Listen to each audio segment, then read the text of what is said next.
मित्रांनो नमस्कार. व्हिडिओ आवडला तर लाईक करा आणि जास्तीत जास्त मित्रांपर्यंत शेअर करा.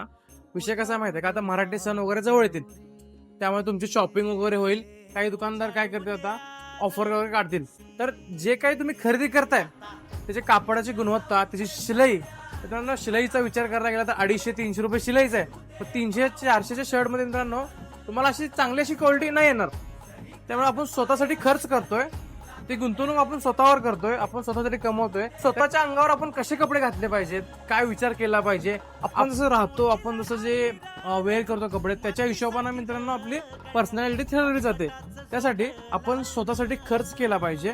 जे काही ती क्वालिटीमध्ये पर्चेसिंग केली पाहिजे, जेणेकरून या सणाला घेतलं तर पुढच्या सणापर्यंत ती वस्तू राहिली पाहिजे. असं नाही की 1-2 महिन्यात त्या वस्तूची आहे ना पूर्ण वाट लागली पाहिजे. तर जे काय खरेदी करताय, जे काय तुम्ही शॉपिंग करताय, ते तुमच्या सोयीच्छेने चांगल्या ठिकाणी शॉपिंग करा. चांगल्या आणि साध्या मालात लय झालं 50, 150, 200 रुपयाचा फरक असतो. तुमचे पैसे कुठे इन्व्हेस्टमेंट झाले पाहिजे तुम्हाला नक्कीच माहित आहे.